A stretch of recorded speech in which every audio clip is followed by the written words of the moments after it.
Hello my dear students, welcome back to a new session of editorial analysis. और हमेशा की तरह हम शुरू करेंगे अपना सेशन वोकैबुलरी से। वोकैबुलरी के साथ साथ अगर आप अपनी कॉम्प्रिहेंशन स्किल्स इंप्रूव करना चाहते हैं, दोनों भी स्किल्स आपको बहुत इंपॉर्टेंट है अपने एग्जामिनेशन में। यहाँ पे तो ये कोई एग्जामिनेशन है नहीं जहाँ पे आपको पास होना है, आपको यहाँ पे मेरिट में आना होता है, सिलेक्शन लेना होता है, और you can not compromise on these two sections. Comprehension के लिए at the end of the editorial we have 5 questions जो इन्फ्लुएंस बेस्ड क्वेश्चंस हैं, थीम बेस्ड क्वेश्चंस हैं, central idea, tone, vocabulary, grammar, इन सब पर बेस्ड क्वेश्चंस होते हैं at the end of the session. आप मुझे अपना स्कोर बताएंगे और let's begin with the session today now. So the first word is contingent. The first word is contingent, ठीक है, ये एक एडजेक्टिव है।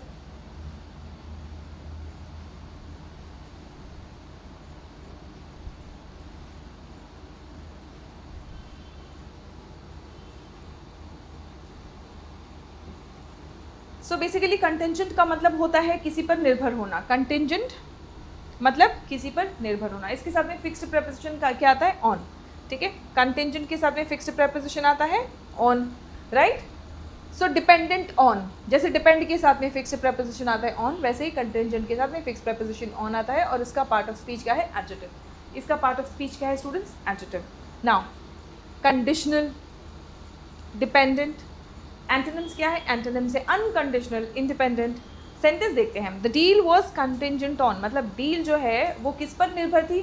सऊदी अरेबिया के डिसीजन पर निर्भर थी। सऊदी अरेबिया के डिसीजन पर कंटिंजेंट थी, ठीक है। So the deal was contingent on Saudi Arabia's decision, right. Coming to the next one, diversify. Diversify, this is a verb. Diversify करना मतलब what do we mean by diversify? इसका मतलब होता है हम बहुत सारी जगहों पर, जैसे हम बोलते हैं ना, in unity in diversity, right. So unity means diversity, बहुत अलग अलग चीज़ें हैं। सो डाइवर्सिफाई करना मतलब कई अलग अलग दिशाओं में जाना या कई अलग अलग हिस्सों में बांट देना, है ना। टू डेवलप डिफरेंट सोर्सेज और एक्टिविटीज़, विविध बनाना बेसिकली, है ना, कई प्रकार के बना देना। तभी हम कहते हैं ना इंडिया में यूनिटी इन डाइवर्सिटी है, because we have different types of people here, और उनमें हम एकता की बात करते हैं, विविधता में एकता, राइट। सो विविध बनाना इज डाइवर्सिफाई। एक्सपैंड करना या फिर ब्रॉडन करना। इसके एंटोनिम्स है लिमिट करना या फिर कॉन्सेंट्रेट करना। कॉन्सेंट्रेट मतलब इट्स नॉट जस्ट फोकस। देखो, जब हम अपने माइंड को भी कॉन्सेंट्रेट करने की बात करते हैं तो दिमाग की जितनी भी शक्तियाँ हैं एक चीज़ पे लगा दो, है ना, मतलब फोकस कर रहे हैं। सो डाइवर्सिफाई करना मतलब विविध बनाना, कॉन्सेंट्रेट करना मतलब एक जगह सीमित करना, लिमिट करना या फिर कॉन्सेंट्रेट करना। Saudi Arabia wants to diversify its economy. अब सऊदी अरेबिया अपनी इकोनॉमी को, अपनी अर्थव्यवस्था को डाइवर्सिफाई करना चाहते हैं, मतलब विविध बनाना चाहते हैं, सिर्फ कुछ ही चीज़ों के ट्रेड पर निर्भर नहीं रहना चाहते हैं, ठीक है। Now rely, rely is also a verb. Rely करना मतलब अगेन डिपेंड करना, है ना। और हमने सबसे पहला वर्ड देखा था, वो भी मीनिंग उसका था डिपेंड करना। फिक्स्ड प्रपोजिशन ऑन आता है इसके साथ में भी। फर्स्ट वर्ड जो किया था आज के सेशन में, कौन सा वर्ड है? बिना पीछे जाए कमेंट करके मुझे बताएंगे, ठीक है। सो रिलाई करना, डिपेंड करना, ठीक है, ट्रस्ट करना। एंटोनिम है या तो इग्नोर करना या फिर डिस्ट्रस्ट करना। The kingdom relies on oil for electricity. Kingdom जो है वो किस पर रिलाई करता है, किस पर निर्भर रहता है बिजली के लिए? ऑयल पर। Coming to the next word now. Okay, before we proceed to the next word, your question. Choose the word that means to depend on someone or something. किसी चीज़ पर निर्भर रहने के लिए कौन सा शब्द यहाँ पर है? अच्छा, यहाँ पे 2 शब्द हैं, ठीक है, जो आपके आंसर आएंगे। कौन से हैं? कमेंट करके बताएंगे। कौन से वर्ड्स हैं? कमेंट करके बताएंगे। Coming to the next word, ION ending word, TION ending word, SION ending word, ये सभी क्या होते हैं? नाउन्स होते हैं, ठीक है। समथिंग लेफ्ट आउट, ओमिशन का मतलब होता है ओमिट करना, हटा देना, मिटा देना, ठीक है। हम उसको एक्सेप्ट, हम उसको हटा दे रहे हैं, ठीक है, एक्सक्लूड कर दे रहे हैं, निग्लेक्ट कर रहे हैं। सो एंटोनिम क्या है? इंक्लूड कर देना, ऐड करना, okay. So the omission raised concerns. Omission ने मतलब कुछ चीज़ें उन्होंने हटाई और उससे चिंताएं उठी, कंसर्न्स उठे, ठीक है। Acquire is also a verb. Acquire is also a verb. इसका मतलब होता है कोई चीज़ प्राप्त करना, ऑब्टेन और गेन। ऑब्टेन और गेन। एंड एंटोनिम है लूज करना। आई होप आपको ये पता है, ये लूज़ क्या है? ये एक वर्ब है, ठीक है। ये लूज़ क्या है? ये वर्ब है। इसका प्रोनाउंसिएशन बिल्कुल सेम है, ठीक है। एक ये है जो वर्ब है और एक ये लूज़ है जो कि एडजेक्टिव है, ठीक है। और इसका मतलब होता है ढीला। इसका मतलब क्या होता है बच्चों? ढीला। ये लूज़ क्या है? ये एक वर्ब है जिसका मतलब होता है हार जाना या खो देना, हार जाना या खो देना, ठीक है। सो लूज और surrender. The country could acquire technical capability, country क्या कर सकती है, टेक्निकल कैपेबिलिटी जो है वो अक्वायर कर सकती है, ठीक है। रीअश्योर करना, रीअश्योर करना मतलब आश्वस्त करना, कोई भी अगर डाउट या फियर है तो उसको निकाल देना, कोई भी डाउट या फियर है तो उसको निकाल देना। कंफर्ट करना, एनकरेज करना, ठीक है। आप उसको सांत्वना दे रहे हैं बेसिकली, है ना। उसका एंटोनिम क्या होगा, सामने वाले को पैनिक कर देना, डरा देना, अलार्म कर देना या डिस्टर्ब कर देना। The deal failed to reassure Riyadh, जो भी डील हुई उससे रियाद जो है वो रीअश्योर नहीं हुआ, मतलब एनकरेज, प्रोत्साहित या कंफर्टेड नहीं फील किया। Now the question for you, to make someone feel less worried और मोर कॉन्फिडेंट, किसी की चिंताएं कम करना या उसको और कॉन्फिडेंट बनाने के लिए कौन सा शब्द है, रीअश्योर करना, ओमिशन या फिर अक्वायर, रीअश्योर करना, ओमिशन या फिर अक्वायर, ठीक है। लीवरेज, लीवरेज का मतलब क्या है। नाउ ये वर्ड जो है ये वर्ब और नाउन दोनों की तरह यूज हो सकता है, लीवरेज ये वर्ब और नाउन दोनों की तरह यूज हो सकता है। पावर टू इन्फ्लुएंस, ठीक है, प्रभाव, दबाव की शक्ति, राइट। अगर आप किसी को इन्फ्लुएंस कर सकते हैं तो आपके पास लीवरेज है, आपके पास एडवांटेज है, ठीक है। एंटोनिम क्या है, वीकनेस और disadvantage. The US sought strategic leverage, the US sought strategic leverage. Now the next word is ambiguous. इसका मतलब क्या होता है, बहुत इंपॉर्टेंट वर्ड है आपके एग्जामिनेशन के लिए, कई बार आ चुका है। ये बहुत इंपॉर्टेंट वर्ड नहीं है, ये बहुत इंपॉर्टेंट प्रीवियस ईयर वर्ड है और आगे भी बहुत इंपॉर्टेंट है आएगा, ठीक है। ये भी बहुत इंपॉर्टेंट प्रीवियस ईयर वर्ड है। वेग, ठीक है, एम्बिगुअस, इसका मतलब क्या होता है, अच्छा ये देखो यहाँ पे एक रूट वर्ड है, ठीक है, एम्बी, एम्बी का मतलब होता है बोथ। जो एम्बिगुअस मतलब जो क्लियर मैसेज ना दे, है ना, जो अस्पष्ट हो, तो हम उसे कहते हैं एम्बिगुअस, अनक्लियर और वेग। एंटोनिम क्या होगा, क्लियर और डेफिनेट, क्लियर और definite. The agreement contained ambiguous provisions. Now shelve करना मतलब क्या होता है, ये भी एक वर्ब है, ठीक है। शेल्व करना मतलब हटा देना, ठीक है, शेल्व करना मतलब कम कर देना, हटा देना, ठीक है। इसका मतलब पोस्टपोन कर दिया, डिले कर दिया, ये भी हो सकता है, ठीक है। एंटोनिम है कंटिन्यू रखना, कोई चीज़ हम जब कंटिन्यू रख रहे हैं, ठीक है, तो उसको हमने या तो कंटिन्यू कर रहे हैं या फिर रिज्यूम कर रहे हैं, राइट। हाँ, कंटिन्यू करना, बिकॉज पोस्टपोन और डीले वाला भी मीनिंग है ना, सेट असाइड हमने उसको हटा दिया, कम कर दिया, ठीक है। सो यस, हाँ ये वाले भी मीनिंग्स आ जाएंगे इसमें। ना Saudi Arabia shelved the proposal, Saudi Arabia ने क्या किया, वो प्रपोजल हटा दिया या पोस्टपोन कर दिया, ठीक है, उसको साइड में रख दिया, मतलब उस पर फोकस नहीं किया है। Yes, fly in the face of, fly in the face of का मतलब क्या होता है, मतलब इट, आप सीधा सीधा ओपनली उसको अपोज कर रहे हैं, खुले आम आप उसको उसका विरोध कर रहे हैं, ठीक है, खुलकर विरोध करना। जैसे फॉर एग्जांपल अभी जेन जीज ने खुलकर एक्चुअली विरोध नहीं किया था, प्रोटेस्ट किया था, है ना। विरोध भी हम कह सकते हैं, देखो विरोध तो वो होता है जैसे मान लो कोई काम किया, ठीक है, कोई बिल पास किया, हम उसको उसका विरोध कर रहे हैं। यहाँ पे जो शॉर्ट कमिंग्स हुई थी वो अपने हक की मांग कर रहे थे, है ना, तो उस अपने हक की मांग के लिए उन्होंने प्रोटेस्ट किया था, तो हम एग्जैक्टली उसको विरोध नहीं कहेंगे, ठीक है। बट खैर, fly in the face of का मतलब होता है खुलेआम एकदम खुलकर विरोध करना, ठीक है, कॉन्ट्रडिक्ट करना या फिर डिफाई करना। एंटोनिम बन जाएगा इसका सपोर्ट या फिर अग्री। एंटोनिम क्या बन जाएगा, सपोर्ट या फिर अग्री।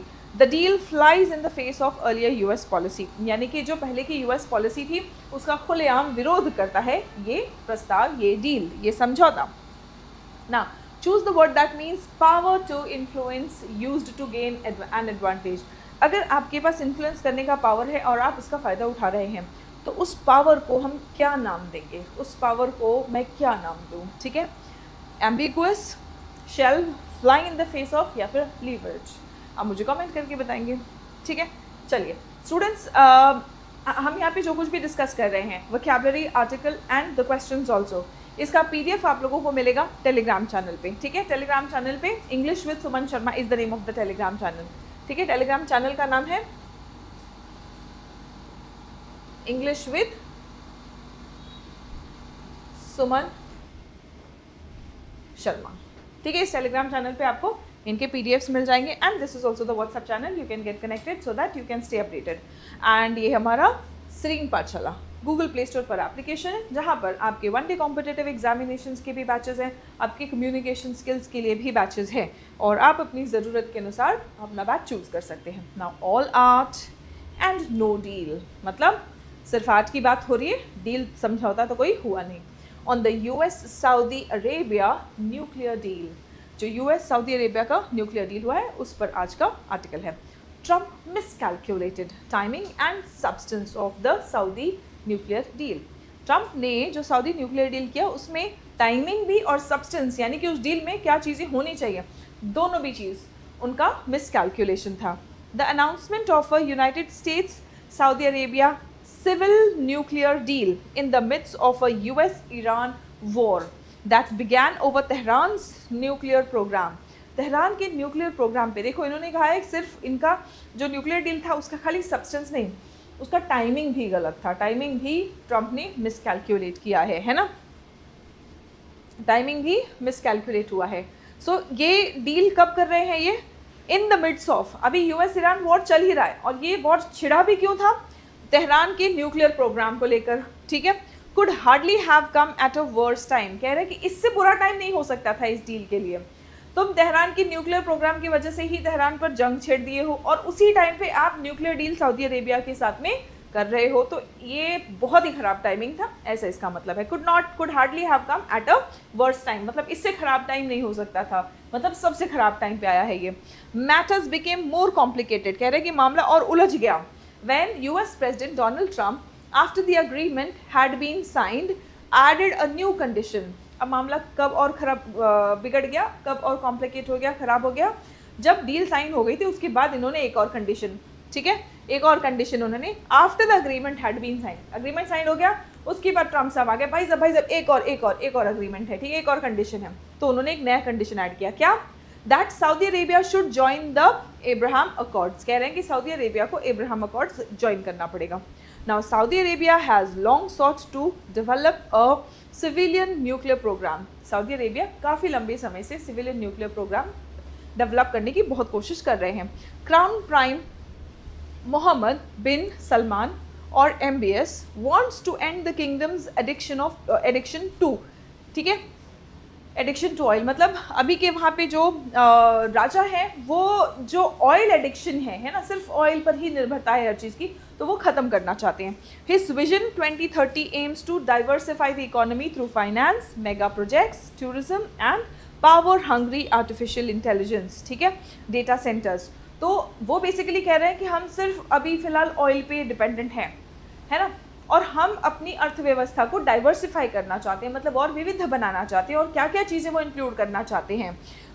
उनके पास देखो तेल की कमी है नहीं, तो डेटा सेंटर्स, जहाँ पे भी AI के लिए जो डेटा सेंटर्स होते हैं वहाँ पे बहुत ज़्यादा बिजली की खपत होती है, बहुत ज़्यादा पावर चाहिए, इसीलिए कह रहे हैं पावर हंग्री डेटा सेंटर्स, है ना, तो वो डेटा सेंटर्स वो सऊदी अरेबिया में बनाना चाहते हैं, वो फाइनेंस भी वहाँ पे डेवलप करना चाहते हैं, वो मेगा प्रोजेक्ट्स और टूरिज़्म भी वहाँ पे और बढ़ाना चाहते हैं।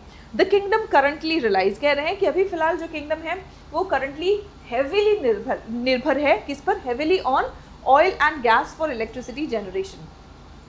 Saudi officials believe that nuclear power would help meet rising domestic energy demand, कह रहे हैं कि सऊदी ऑफिशियल्स जो है उनको ऐसा लगता है कि अगर न्यूक्लियर पावर को हम हार्नस कर लेंगे तो हम जो राइजिंग इलेक्ट्रिसिटी नीड्स है ना, डोमेस्टिक एनर्जी नीड्स जो है उसको हम मीट कर पाएंगे, while freeing more oil and gas for export, और जो अपने देश में ही वो न्यूक्लियर पावर से डोमेस्टिक एनर्जी डिमांड मीट करेंगे, तो उससे जो ऑयल और गैस उनके देश में ही खपत हो जा रहा है वो और एक्सपोर्ट कर पाएंगे, है ना।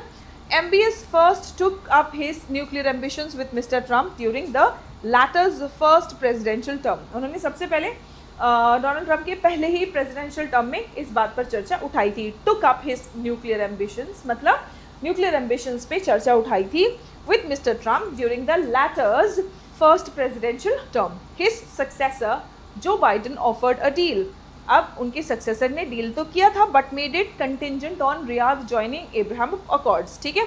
उन्होंने, जो बाइडन ने भी डील कर लिया था उनके साथ में, लेकिन उन्होंने बोला कि लेकिन सऊदी को एब्राहम अकॉर्ड्स ज्वाइन करना पड़ेगा, ठीक है। वही काम ट्रंप ने भी कर दिया है अब। At that time Saudi Arabia appeared open to normalising ties with Israel. उस टाइम पे सऊदी अरेबिया इजराइल के साथ में टाइज जो है, जो संबंध है, वो सुधारने के लिए तैयार थे। But Hamas October 23 attack on Israel and Israel's genocidal war on Gaza prompted the Saudis to shelve the idea. लेकिन उसके बाद क्या हुआ कि हमास ने अटैक किया, ठीक है। हमास ने 2023 अक्टूबर को अटैक किया। कहाँ अटैक किया? इजराइल पे। और इजराइल ने फिर उसके बाद जेनोसाइडल मतलब जनसंहार वाला युद्ध छेड़ दिया। कहाँ पे? गाज़ा पे। और इसके बाद सऊदी ने वो आइडिया छोड़ दिया। उसके पहले सऊदी सोच रहा था कि चलो ठीक है यार, इजराइल से थोड़ा सा अपने संबंध सुधार लेते हैं, ठीक है। लेकिन उसके बाद उन्होंने ये बात अपने दिमाग से निकाल दिया, ठीक है, हटा दिया अपने दिमाग से। शेल द आइडिया मतलब अपने दिमाग से बात हटा देना। The July 22 deal suggested that Riyadh and Washington continued talks and remained keen on मतलब उत्सुक होना, मतलब ईगर होना, है ना, ऑन न्यूक्लियर कोऑपरेशन। सो जुलाई 22 को जो बातचीत हुई, जो डील हुआ, the July 22 deal suggested that Riyadh and Washington continued talks. अब उससे ये पता चला कि रियाद और वॉशिंगटन के बीच में बातचीत चलती रही और वो उत्सुक हैं न्यूक्लियर कोऑपरेशन में। As a signatory to the NPT, Saudi Arabia has every right to pursue a peaceful nuclear programme. अब सऊदी अरेबिया ने नॉन प्रोलिफरेशन ट्रीटी साइन कर रखा है और NPT सिग्नेटरी होने के नाते उनके पास पूरा हक है कि वो पीसफुल न्यूक्लियर प्रोग्राम परस्यू कर सकते हैं। But the agreement announced by the US energy secretary Chris Wright leaves open the possibility of nuclear enrichment on Saudi soil. This flies in the face of the US opposition to any Iranian enrichment on its soil. अब US ने opposition कर रखा है, मतलब विरोध कर रखा है किस बात का? कि ईरान की धरती पे, ईरान की मिट्टी पे कोई भी एनरिचमेंट नहीं होगा। और इन्होंने जो डील साइन किया, देखो यहाँ पे जो इन्होंने डील साइन किया, जो अनाउंस किया गया है US सेक्रेटरी क्रिस राइट द्वारा, उन्होंने ये ऑप्शन खुला रख रखा है, ये संभावना खुला रख रखा है कि हम वहाँ पे सऊदी सॉइल पे न्यूक्लियर एनरिचमेंट कर सकते हैं। जिस चीज़ के लिए आप सामने वाले को रोक रहे हो, उस चीज़ की आप एकदम पॉसिबिलिटी अगर ओपन रख रहे हो, सो ये बिल्कुल flies in the face of, इसीलिए कह रहे हैं कि ये बिल्कुल विरोध है ना, मतलब बिल्कुल विरुद्ध है और बिल्कुल ऑपोजिट है। The agreement, according to US media reports, does not require Saudi Arabia to adopt the IAEA's additional protocol. कह रहे हैं मीडिया, जो US की मीडिया रिपोर्ट्स है उसके मुताबिक सऊदी को आवश्यकता नहीं है कि वो IAEA के एडिशनल प्रोटोकॉल्स को अडॉप्ट करें, which grants inspectors broad powers to conduct short notice inspections. और इसकी वजह से जो इंस्पेक्टर्स हैं उनके पास ब्रॉड पावर्स है, मतलब बहुत ज़्यादा पावर्स है कि वो कभी भी शॉर्ट नोटिस इंस्पेक्शन कर सकते हैं। The omission has fueled concerns that the kingdom could eventually acquire the technical capability to weaponize its nuclear program. अब ये जो omission उनको दिया गया है, the omission has fueled concerns, इससे क्या चिंताएं उठी हैं? Fuel concerns यानी कि चिंताएं उठना। So इस omission के वजह से ये चिंताएं उठी है कि ये जो किंगडम है ये कभी भी could eventually acquire the technical capability, ये कभी भी प्राप्त कर सकते हैं technical capability to weaponise its nuclear programmes. Weaponise its nuclear programmes मतलब न्यूक्लियर प्रोग्राम्स को यूज़ करके वेपन्स की ओर कभी भी ये बढ़ सकते हैं, है ना, न्यूक्लियर वेपन्स की ओर टेक्निकल कैपेबिलिटी अक्वायर करके, प्राप्त करके, गेन करके बढ़ सकते हैं। Facing domestic criticism, mister Trump declared that the deal would proceed only if Saudi Arabia join the Abraham accords. अब इस बात का क्रिटिसिज्म हुआ, उसके बाद में मिस्टर ट्रंप ने अनाउंस कर दिया कि ये डील तभी ही प्रोसीड होगी जब Saudi Arabia Abraham Accords join करेगा। A condition which was conspicuously absent when the agreement was sign. कह रहे हैं कि और ये कंडीशन जब अग्रीमेंट साइन हुई थी तब ये कंडीशन नहीं था। Now this apparent reversal is unlikely to reassure Riyadh. अब ये जो इनका रिवर्सल हुआ है, अपेरेंट यानी कि जो सामने दिख रहा है, जो प्रत्यक्ष है, दिस अपेरेंट रिवर्सल मतलब अपने बात से एक तरह से पलट जाना, is unlikely to reassure Riyadh. अब इससे रियाद जो है ये रीअश्योर नहीं होगा, यानी कि प्रोत्साहित नहीं होगा, which is already questioning the reliability of US security guarantees। Riyadh already US के सिक्योरिटी गारंटीज पर उनको डाउट है, वो ऑलरेडी उसको क्वेश्चन कर रहे हैं, और अब ये होने के बाद ये बिल्कुल भी रीअश्योर्ड नहीं होंगे, ये बिल्कुल भी एनकरेज नहीं होंगे, या इनको भरोसा नहीं हो पाएगा।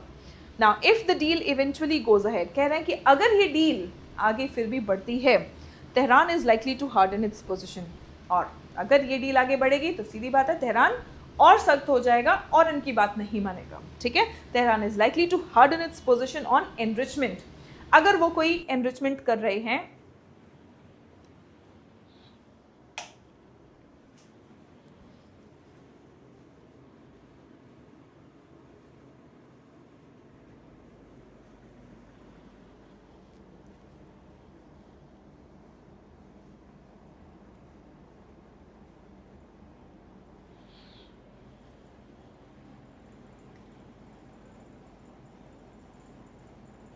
यस सो अगर वो कोई एनरिचमेंट कर रहे हैं तो वो और करेंगे, अब ये इनकी बात और बिल्कुल नहीं मानेंगे। ठीक है, so if the deal eventually goes ahead, Tehran is likely to harden its position on enrichment in any future nuclear talks with the US if mister Trump's objective was to reassure a long standing ally. कह रहे हैं कि अगर mister Trump का ये उनका objective, यानी कि उनकी ये मंशा थी, उनका ये एम था कि हम अपने लॉन्ग स्टैंडिंग एलाई, मतलब लंबे समय से जो दोस्त है उसको रीअश्योर करें, यानी कि उनको प्रोत्साहित करें, reassure a long standing ally while signalling strategic leverage over a regional rival, यानी कि उसी रीजन के जो कॉम्पिटिटर हैं, जो राइवल है, उसके ऊपर एडवांटेज हासिल करते हुए अगर अपने लंबे समय से जो दोस्त है उसको भरोसा दिलाएं, अगर ये उनका मकसद था,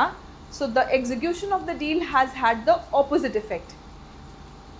ठीक है, उन्होंने सोचा कि ये डील करके हमारे साथ में जो लंबे समय से दोस्त है उसका भरोसा पा लें, लेकिन ये डील ने एक्चुअली उल्टा कर दिया है, भरोसा जो पहले था उससे भी ज़्यादा और कमज़ोर कर दिया है। द इल टाइम्ड डिप्लोमेसी, कह रहे हैं ये टाइमिंग ही सबसे पहली बात तो गलत थी इस बात के लिए।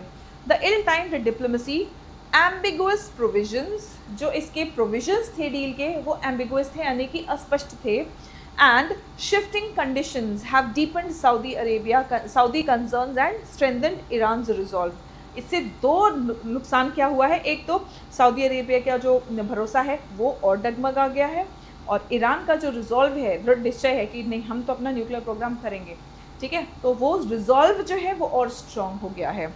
That is the result of Mister Trump's version of the art of the deal. वो बोलते हैं ना कि हम तो डील करने के उस्ताद हैं, आर्ट ऑफ द डील जो है ये है उनके उस्तादी का result. That is the result of Mister Trump's version of the art of the deal. ठीक है, चलिए सो देखते हैं questions. The first question, what is the main aim of Saudi Arabia's vision 2030? Saudi Arabia का जो vision 2030 है उसका main M क्या है? ठीक है, ऑयल एक्सपोर्ट्स सिर्फ इंक्रीज़ करना है, या अपनी इकोनॉमी को डाइवर्सिफाई करना है, ऑयल बेस्ड इकोनॉमी से ज़्यादा आगे बढ़ना है उनको, मिलिट्री पावर अपना स्ट्रेंथन करना है, या अपना ईरान के साथ में ट्रेड बढ़ाना है? कमेंट करके बताएंगे आप मुझे। Why did Saudi Arabia put the Ibrahim accords on hold? Saudi Arabia ने इब्राहिम अकॉर्ड्स जो है वो होल्ड पर क्यों डाला? यूएस एक्शंस की वजह से, न्यूक्लियर डिसएग्रीमेंट्स की वजह से, या Hamas attack and the Gaza war, या oil price decline? The next one, which statement is not true according to the passage? Passage के मुताबिक कौन सा स्टेटमेंट ट्रू नहीं है? Saudi Arabia is an NPT signatory. The deal mandates the IAEA's additional protocol. Not true, मतलब सही नहीं है। ठीक है, तो सही जो है वो आपका आंसर नहीं है, जो नहीं सही है वो आपका आंसर है। The deal mandates the IAEA's additional protocol. Deal allows possible nuclear enrichment. या Trump later added a new condition. कौन सी बात इसमें से सही नहीं है? कमेंट करके बताएंगे आप मुझे। Coming to the next question, what can be inferred? Infer करना मतलब समझना। इस पैसेज से क्या समझा जा सकता है? डील ने यूएस सऊदी टाइज को मजबूत बना दिया है पूरी तरीके से। ट्रंप के चेंजिंग कंडीशंस की वजह से अस्पष्टता, अनिश्चितता पैदा हो गई है। Trump's changing conditions created uncertainty. Iran accepted the US proposal. Iran ने यूएस प्रपोजल एक्सेप्ट कर लिया है। या फिर रीजनल टेंशन जो हैं वो ख़त्म हो गए हैं, या फिर रीजनल टेंशन जो हैं वो ख़त्म हो गए हैं। क्या है आंसर? हाँ बेटा, एक मिनट रुक जाओ। ठीक है, the next question, what is the tone of the passage? Passage का टोन क्या है? ऑप्टिमिस्टिक है, क्रिटिकल एंड एनालिटिकल है, ह्यूमरस है, या इमोशनल है?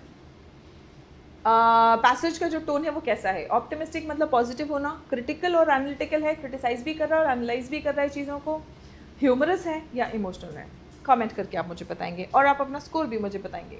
अच्छा, स्कोर तो आप तब बताएंगे जब मैं आपको करेक्ट आंसर्स बताऊंगी। So you will give me the correct answers, you will and I will share the correct answers in the comment section. ठीक है, चलिए। सो डिस्कशन के लिए point, can economic interests override geopolitical concerns? क्या मतलब ये basically आम भाषा में जो हम कहते हैं, क्या पैसा ही सब कुछ है?